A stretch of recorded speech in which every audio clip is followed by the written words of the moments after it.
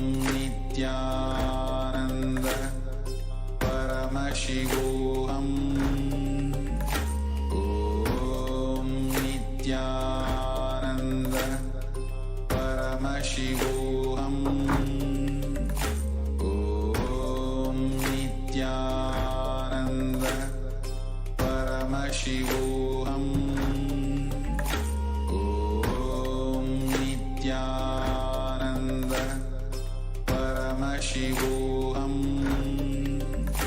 Om Nithyananda Nithyananda. Paramashivoham.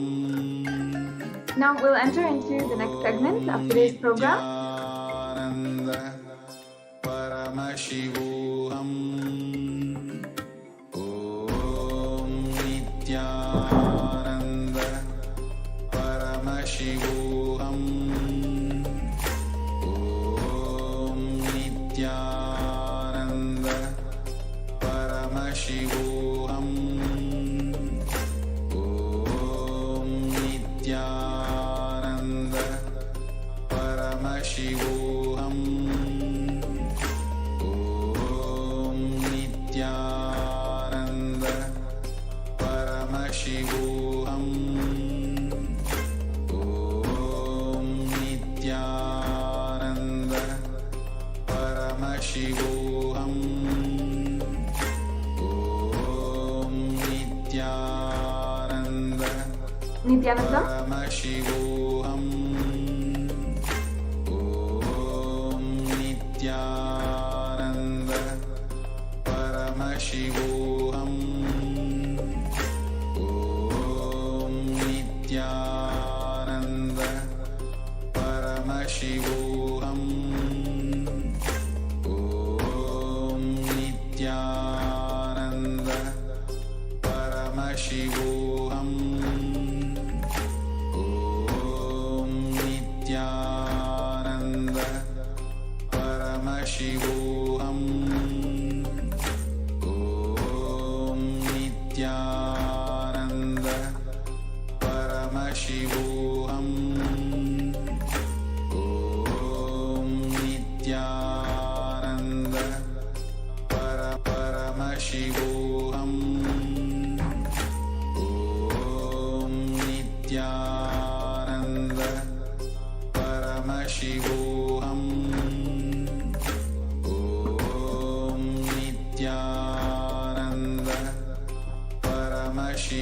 Paramashivoham. Om Nithyananda Paramashivoham. Om Nithyananda Paramashivoham. Om Nithyananda Paramashivoham. Om Nithyananda Paramashivoham. Nithyananda. Now let us enter into the next segment in today's program. Devi Parashakti has revealed revelations to the world, guidance for each and every one of us to abide by. Such beautiful guidance that we can use to help us navigate in this whole time of cosmic deluge, when darkness plunges the whole world and we're not able to even see just straight in front of us, and we're doused in confusion, regret, guilt, suffering in so many different layers. In this time, the divine cosmic being, Devi Parashakti, has manifested through the Supreme Pontiff of Hinduism to guide each and every single one of us. Give us her divine revelations and guidance. Her words have lifted so many through this cosmic deluge. And each and every one of you, just by listening and sitting, listening to her divine words, can see how can literally imbibe everything that she is guiding and manifest her divine guidance and protection through this cosmic deluge in your life. So let us now watch the video of the revelations to the world of Devi Parashakti from the 27th of April. That comes from your muscle memory. But the way you cognize you, your inner image, Right, I think we can go on to the next slide. comes from your bio.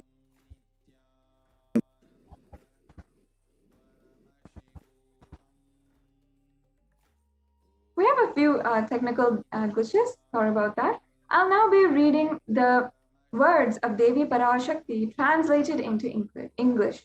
So this is from the 27th of April, 2021. Devi Parashakti revealed, listen intensely. Apply turmeric in the forehead. Intake flowers of neem in your inner tongue. Be unclutched state in your heart. Have the anthill soil in your lower abdomen, your onion in your heels as a protection, and go to sleep every day. You will be established in Nirvikalpa Samadhi state and be in the state of Turiya. Parameshwari, I am blessing all of you. Only this is the sweet way to get rid of diseases, sufferings, ailments, karmas, mental stress, and depression of this pralaya. Oh people, listen. Life without any hardships will happen. I am giving you the completion of enlightenment and Paramashiva Padam.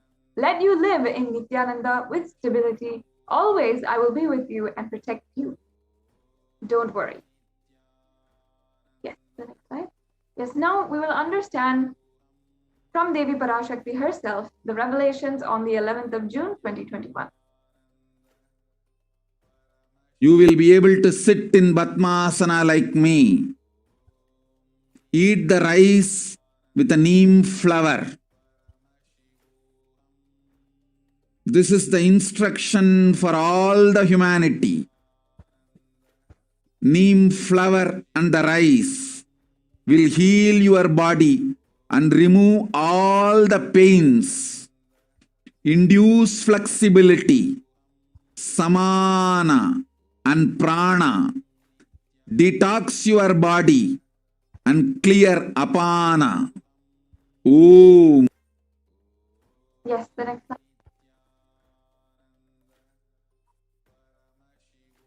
You will be able to sit in Padmasana. Now, just reiterating, just being able to share again the words of Devi Parashakti from the 11th of June, 2021. You will be able to sit in Padmasana like me. Eat the rice with neem flower. This is the instruction for all of humanity. Neem flower and rice will heal the body and remove all the pains, induce flexibility, samana and prana, detox your body and clear the apana. Now, in many different sources, in different places, different research and institutions that have done research have provided the analysis about how neem tree offers so many benefits. The neem tree offers different benefits in each of its parts.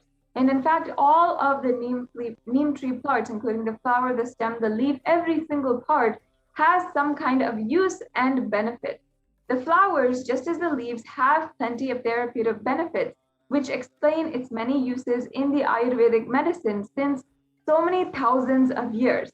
And here you can see that one of the very well-known health magazines has published the health benefits of neem flower, and the source for this information is also provided below.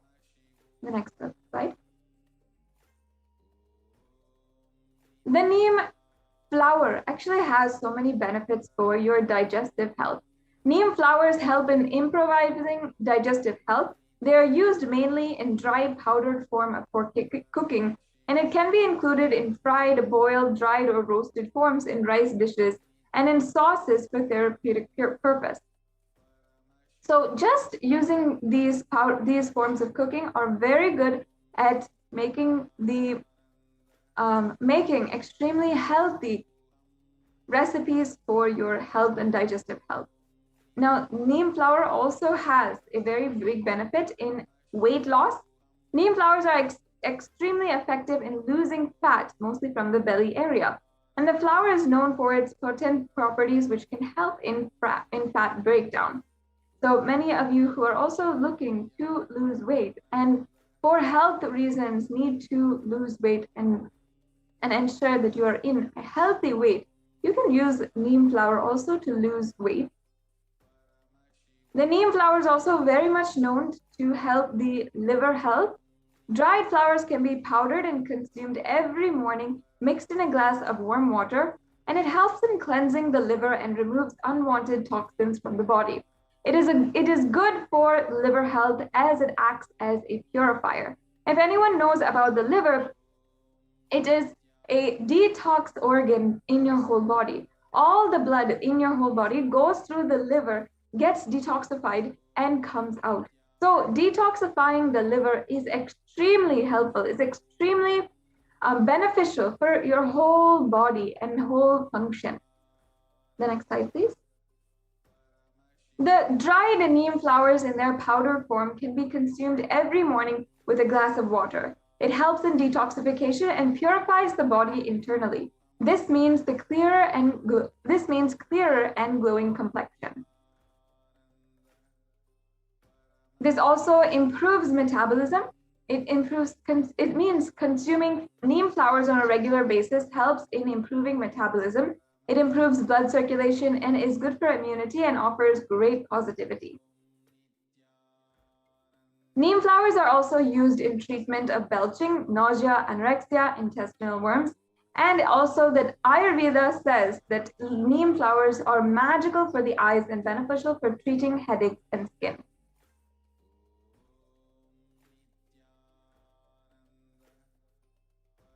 Neem flowers is also seen in research to also help a lot of even making sure that the healing of cancer cells happens in a very early stage.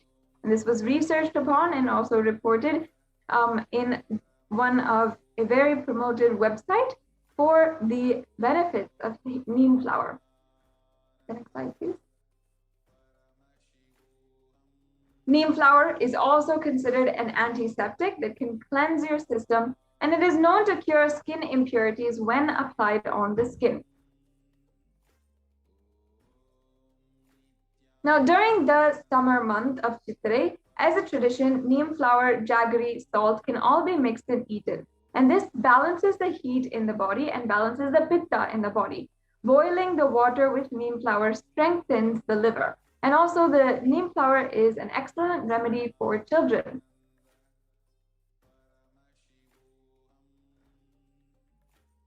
Also, here are a couple of recipes that you would know in order to help make benefits for, help you heal from the neem flower. So heal from so many different ailments that you're having with neem flower. For example, if you want boosting your immunity, you want to boost your immunity and have a new and improved immune system, especially in this time during the pralaya, during the time when so many pandemics and so many diseases are rampaging, and there's not one single way that you can really be safe in the outside world. Make sure that you are having the neem flower in order to keep yourself healthy. For immunity, if you want to, you can soak the neem flower in buttermilk with salt, and like that for 3 days, you have to keep the neem flower soaked in an airtight container, and that can be roasted in gingerly oil and consumed regularly. And then you can also just soak the neem flower in water overnight, and early in the morning, if you start drinking that water, it will also help strengthen the body. Also, for balancing the pitta, you need to roast the flowers in ghee, and that can be made as tuvayal with curry leaf. So these are just some quick recipes where you can have the neem flower, and you will be able to see the impact, see the improvements in your health system. In the next segment, we'll be starting and understanding the different offerings that you can make on for Devi Parashakti, and how these offerings can sincerely deepen your relationship with Devi Parashakti. So now we'll take a very quick break and move on to the next segment.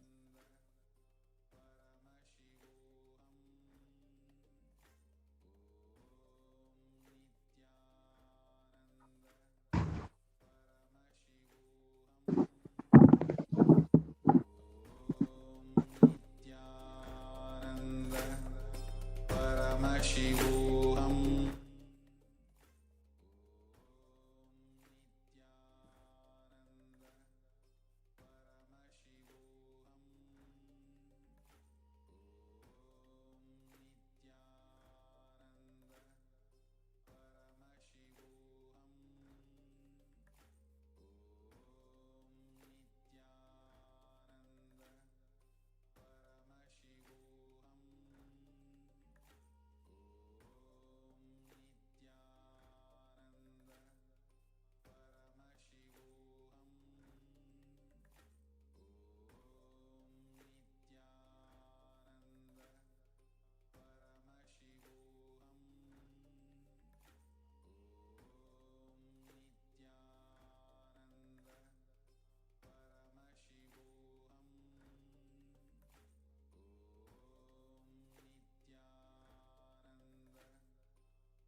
Paramashivoham.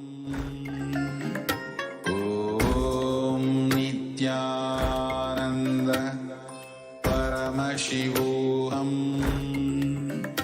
Om Nithyananda Paramashivoham. Om Nithyananda Paramashivoham. Om Nithyananda Paramashivoham. Om Nithyananda Paramashivoham. Om Nithyananda Paramashivoham. Yes. Now let us enter into the next segment.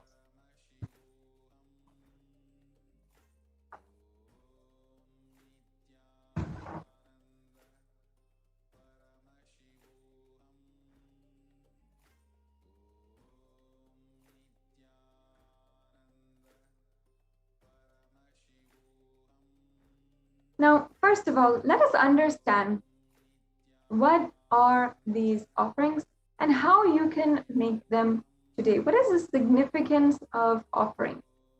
Oh, so far in today's program, we have understood who is Devi Parashakti, what are Akashik readings, and then we also understood some of the great divine revelations from Devi Parashakti herself, how she manifested and gave us deep and divine revelations on the neem flower.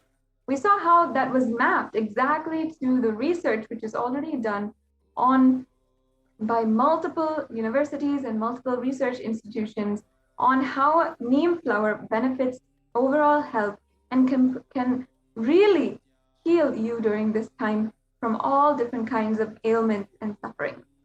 Now, we will enter into this segment where we'll understand the offering and how we can truly deepen our relationship with Devi Parashakti, how we can really make a difference in and make a breakthrough in our life.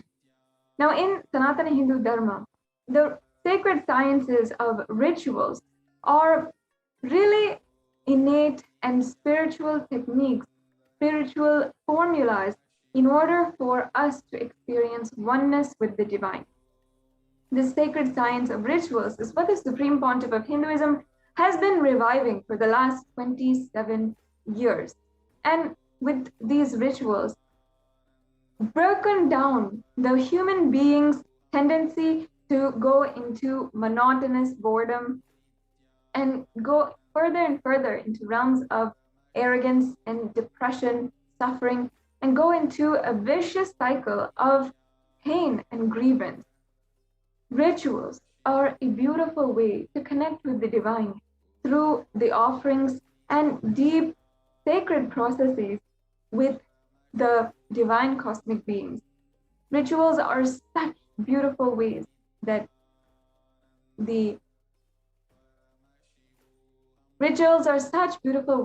you can connect with the divine.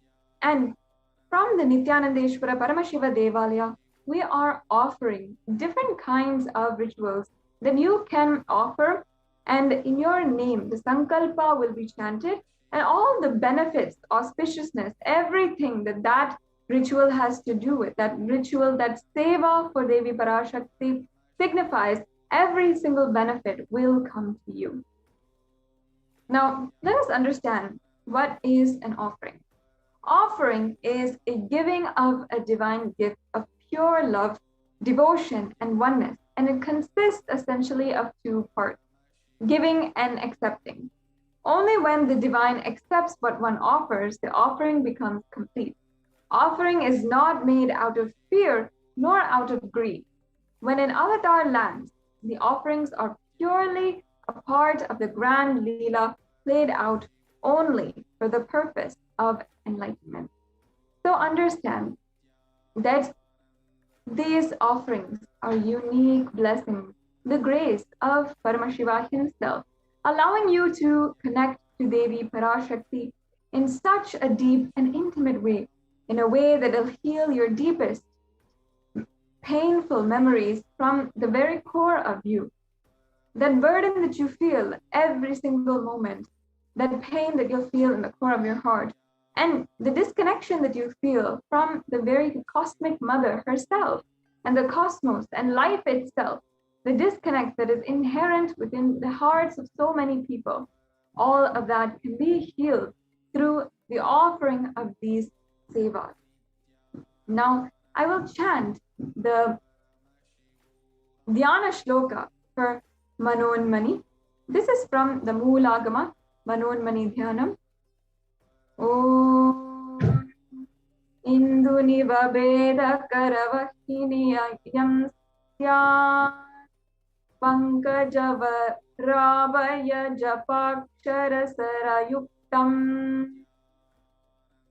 Angahima Bhushana Vichitravasanam Sya Tunga Mukatojvala Manonmani Swarupam. The next slide, please.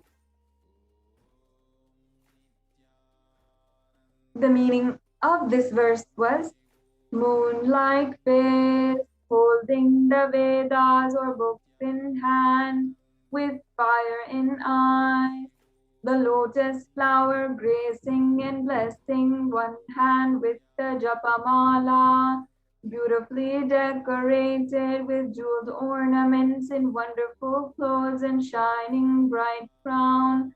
Her name is Manonmani. The next slide, please. Now I'll be chanting the next Dhyana Shloka. Om Dhyaye Devim Trinetram Shashini Bhavadanam Vedahastam Dadana Savye Padmam Varadam Pare Chabayam Chakshamalam Divye Rabaranavre Vibhushitatanum Brahma Dhibhi Pujitam Devimeva Manonmanim Pratidinam Kamarthadatrim Shubham. Now the English translation of the words I just chanted. I meditate on Devi with three eyes glowing like a moon and holding the Vedas, lotus and gracing blessing hands. She is wearing beautiful ornaments and she is worshipped by Brahma and other many gods and showers auspicious boons for all actions every day.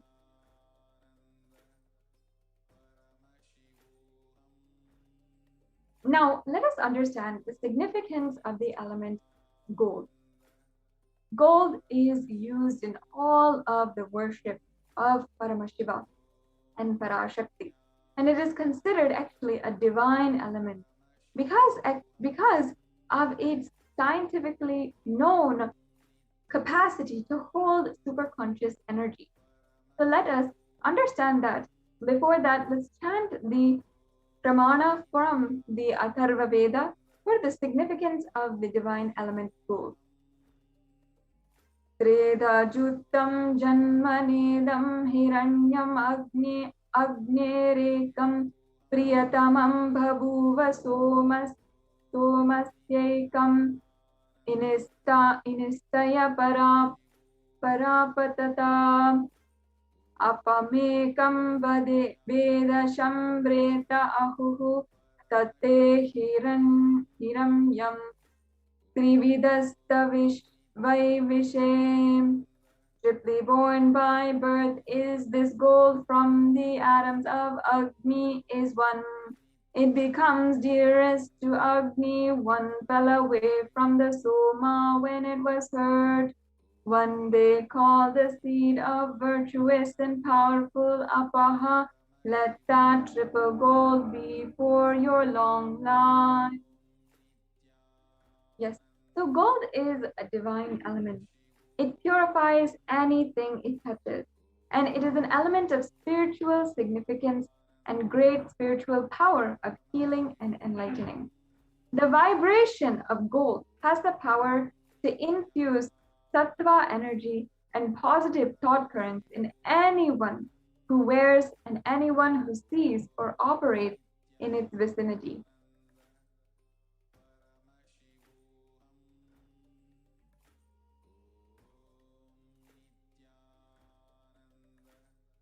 And all of you should actually know, whether you are a Hindu, you might already know this, and this is a gentle reminder. If you are not Hindu, gold is actually present and referenced in all of the Agamas, Vedas, Shrutis, Smritis, Itihasas, and Puranas. In all of the Hindu scriptures, it is abundantly told that gold is the most auspicious and purest metal which purifies even the being. In the Hindu civilization, everything was built in gold. Rituals, feasts were even offered in gold bricks. When one was to be saved from life-threatening illnesses, gold was offered as a ritual fee. Gold was in abundance and used for weighing equivalent amounts of commodities, including cows. The kingdoms were built in huge doors of gold, and the streets would have huge columns of gold and huge archways made of gold. Horses and cows were dressed in gold.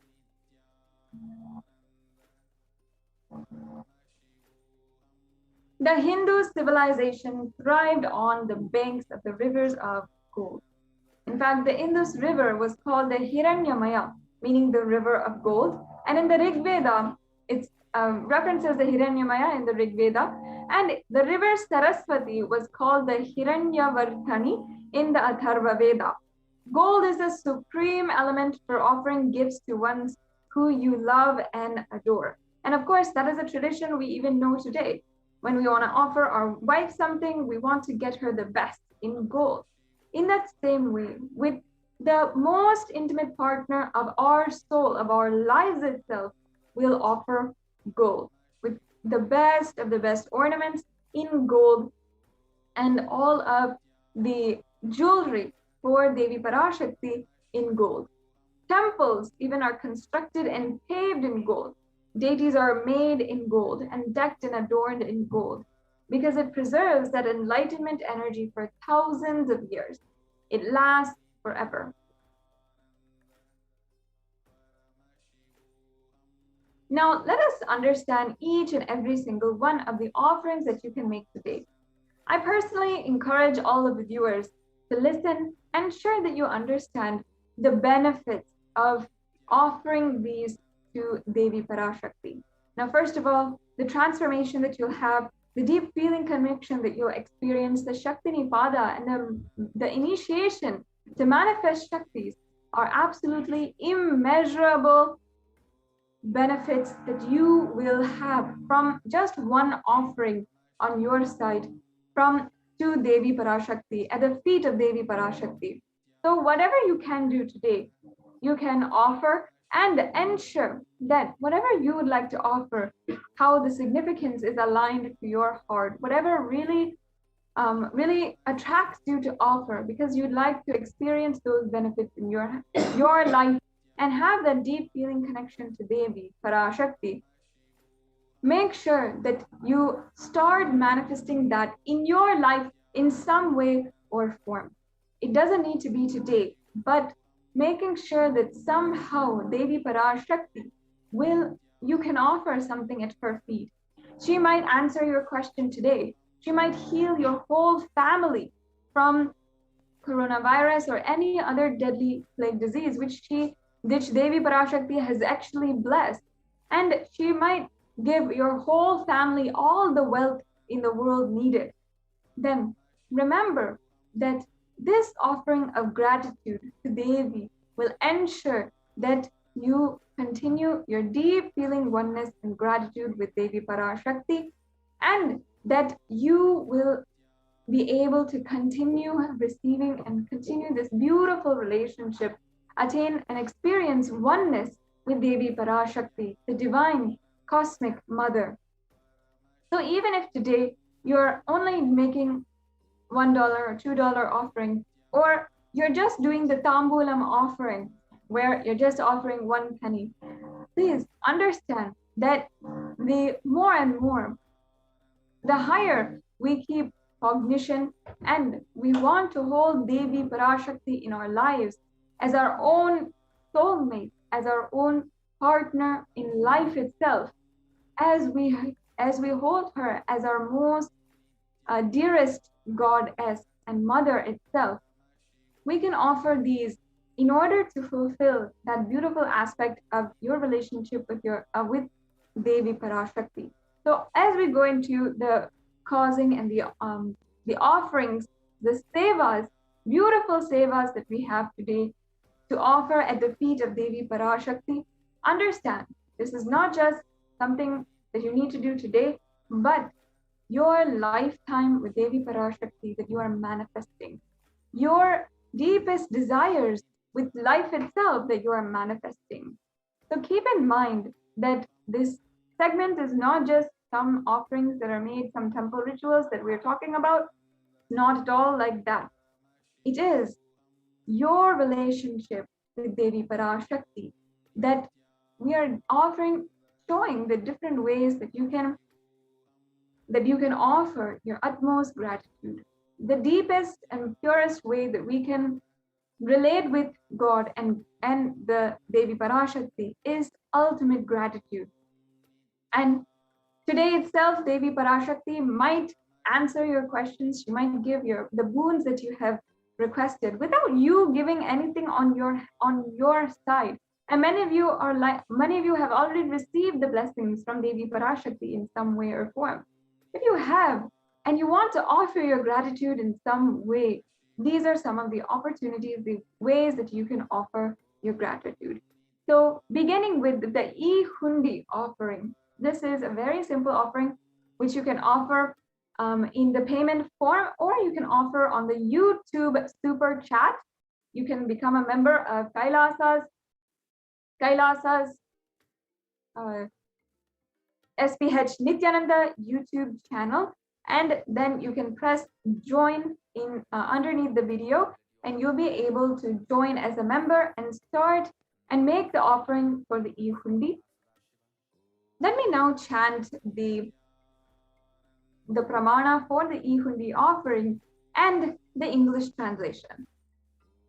Om Bhakti Priya Bhakti Gamya Bhakti Vashya Bhayapaha Shambhavi Sharada Radhya Sharvani Sharmadayini.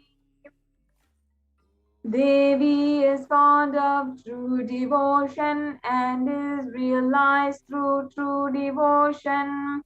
She can be won over through true devotion, and she removes all fear. Yes. Now, if there is any fear in your mind, in the minds of the devotees of Parashakti, Devi is sure to remove that fear. It is stated that Devi likes to be worshipped in autumn. And here, actually, autumn does not mean the autumn, the seasonal autumn that we all see, where leaves are falling off the trees and the tree leaves are changing colors and so on and so forth. Autumn here is meant as the time in our lives when the thoughts that we have are turning more and more inward. We're starting to question existential things rather than outer worldly things. Rather than being concerned about wealth, about name and fame, about your status, and concerned about outer worldly things, you're starting to question more about your life, your purpose, your existence. And that is what we mean by the autumn of your life. It's at that time that Devi Parashakti is the absolute best to offer your worship, because she literally clears all the confusion, and she plays the role of the divine to make everything that you don't know into known and make everything understood clearly. At this time in our lives, Devi worship is extremely essential. And because of the way that she stands as a guardian between us and our fears, ensures that we are not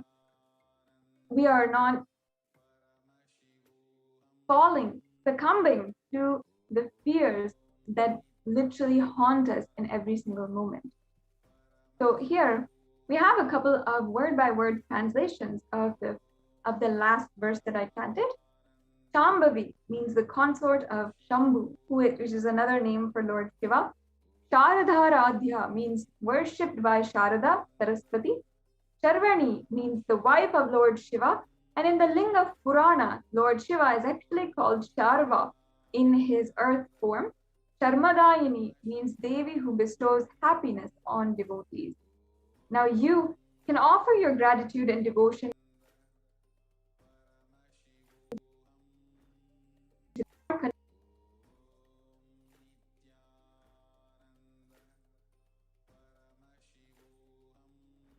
any amount and offer it towards Devi Parashakti.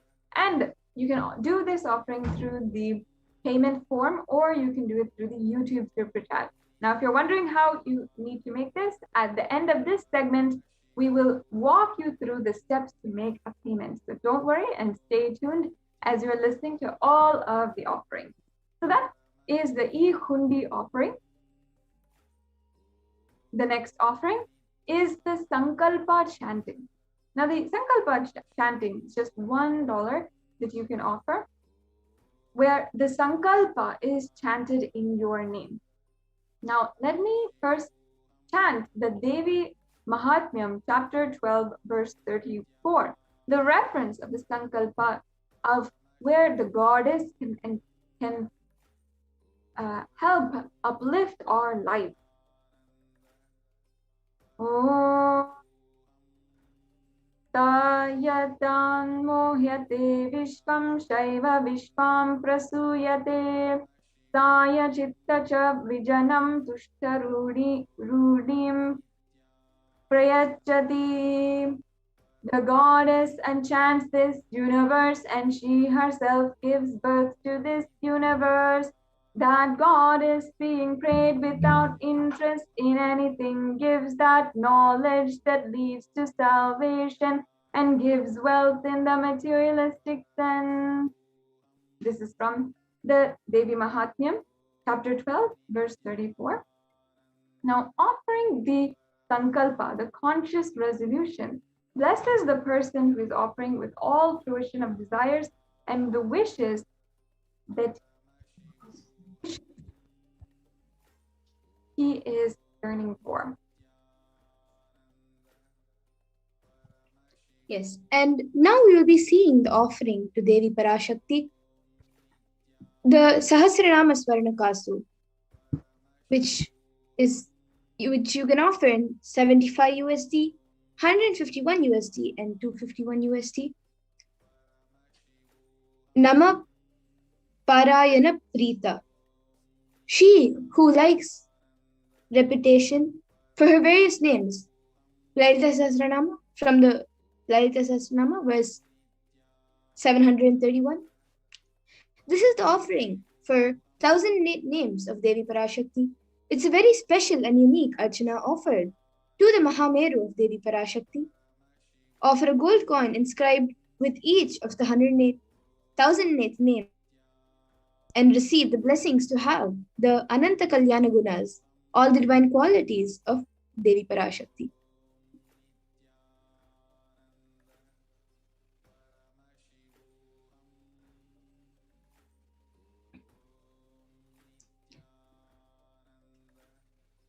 And the next is the Mukta Anguti, the finger ring with a pearl. It is 251 USD, 501 USD, or 750 USD. Muktahara lasat kirita ruchiram purnendu vaktra prabham sinjannu pura kinkini manidharam padma prabha basuram sarvabhishtapaladam girisutam vani rama sevitam meenakshim pranatosmi santatamaham karunyavaratitham. I bow to the goddess Meenakshi, whose crown has garlands of pearls, and the face shining like a full moon, who wears anklets that are studded with gemstones and has small bells, who is shining like the splendor of lotus, who grants all the wishes, the daughter of the mountain, who is worshipped by goddess Vani and Rama. I remain ever bowing to the goddess Meenakshi, the ocean of compassion.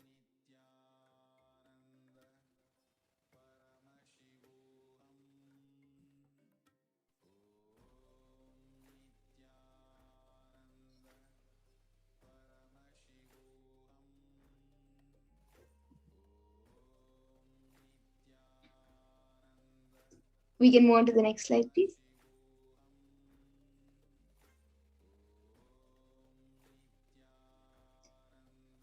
And the next is the Swarna Padma Pushpa, the golden lotus, which costs 600 USD.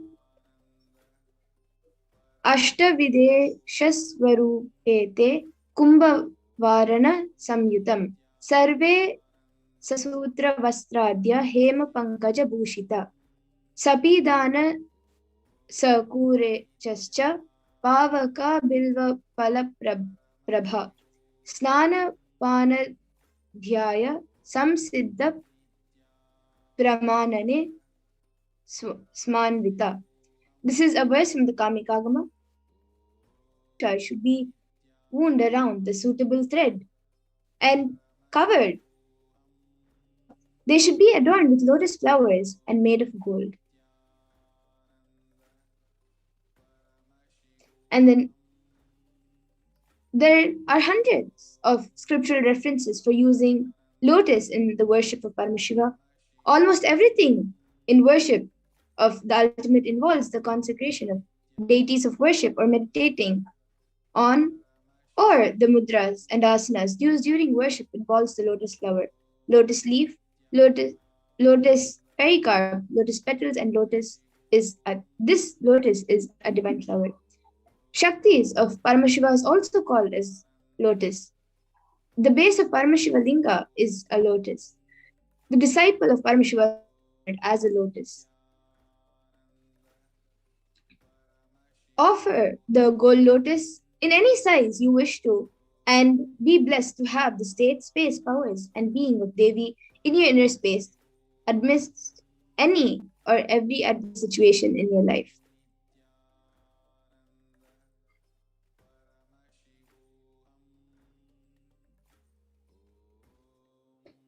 Then the next is the Swarna Metti, the gold toe ring, which costs 750 USD. Nakadiditi samchana namtamo guna padadvaya prabhajala parakrita saroruha. You whose brightness from toenails destroyed the darkness of ignorance from the minds of your devotees who prostrate at your feet. You whose brightness from your 2 feet overpowers that of the lotus flower.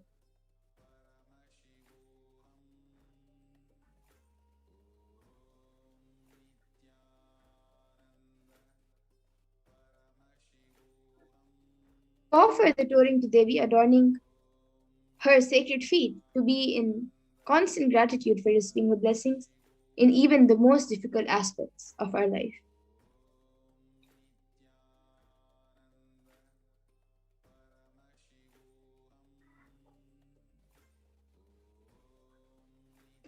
The next is the Swarna Magnetika, the gold hairline jewelry, which is 750 USD. Shuddha Sarabhi Varshini, she who makes nectar flow in all our nerves from Sahasrara. Example, she who gives the very pleasant experience of the ultimate. The Mangtika represents the nectar flow in our chakra, which is fully opened.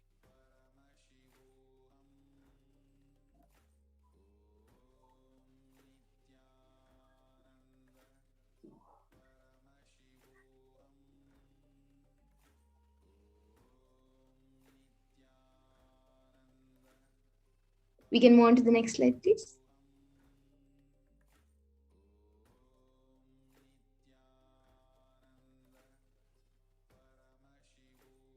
And the next is the Pratyaksha Pada Puja, which is 1008 USD. Nakadi Diti Sanchana Namajana Tamoguna Padadvaya Prabhajala Parakrita Saroruha. The illuminating splendor of Devi's toenail dispels the darkness of ignorance. The devotee is prostrating at her feet.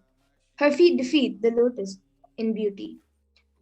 This is the shloka number 83 of Saundarya Lahari, which states that the nails have been sharpened by constantly being touched by the crowns of celestial beings who always prostrate before Devi.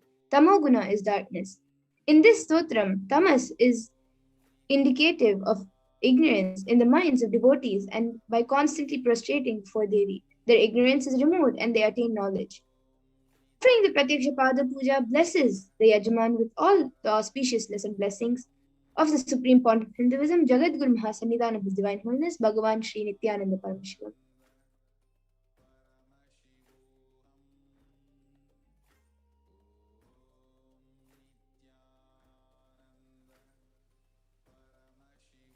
And the next is the Vastra Seva, which is 1008 USD.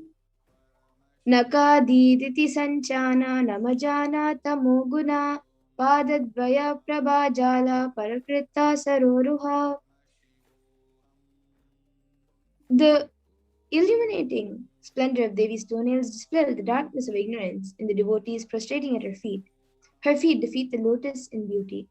This is Shlokam 83 of Saundarya Lahari, which states that the nails have been sharpened by constantly being touched by the crowns of celestial beings who always prostrate before Devi. Tamoguna is darkness. In this stotram, tamas is indicative of ignorance in the minds of devotees by constantly prostrating before Devi. Their ignorance is removed and yet they attain knowledge. So offering the Vastra Seva blesses the Yajaman with all the auspiciousness and blessings of the Supreme Pontiff of Hinduism.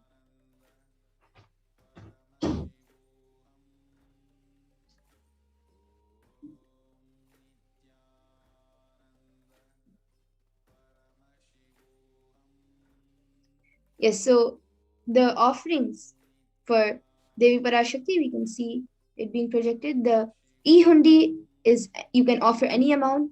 Then for the Sankalpa chanting, which is offering a conscious resolution, it is $1. And then for the Devi Sahasranama Kasu, the pure gold coin, which each with one sacred name of Devi from the 1000 names, is either $75, $157, or $251. And the Mukta Anguti, the pearl finger ring, is $251, or $501, or $750. And this next, the Swarna Padma Pushpa, the gold lotus flower, is $600, $1,200, or $1,800. Then the Swarna Mitti, the gold touring for the lotus feet of Devi, is $750. And the Swarna Mamtika, the gold hairline jewelry, is $750. Then the Pratyaksha Pada Puja, the offering of ritualistic gratitude to the Supreme Point of Hinduism, is $1,008. And for the Vastra Seva, it is also $1,008.